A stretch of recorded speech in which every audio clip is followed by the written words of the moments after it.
Hello, today we'll be doing question number 5. In question number 5, it has been said that let u, v and w be real numbers in geometric progression. Now, such that u is greater than v and v is greater than w. Okay, so now suppose u to the power 40 is equal to v to the power n, and that is equal to w to the power 60. In that case, we need to find out the value of n. So now we have been given that u to the power 40 is equal to v to the power n, and that is equal to w to the power 60. We'll assume that this entire structure is equal to k.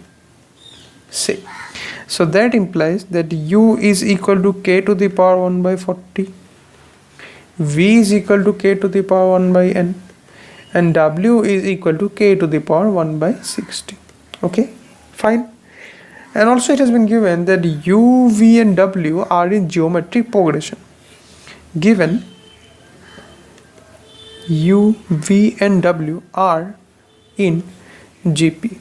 So if they are in GP, so that means that v square is equal to uw. So v square basically means k to the power 1 by n whole square is equal to k to the power 1 by 40 into k to the power 1 by 60.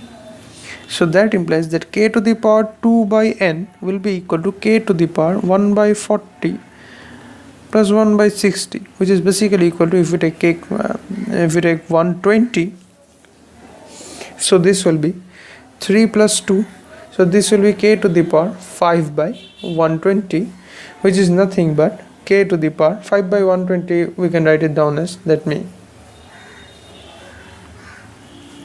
take this off, let me write it down in a fresh way. So this will be k to the power 2 by n will be equal to k to the power this will be 24.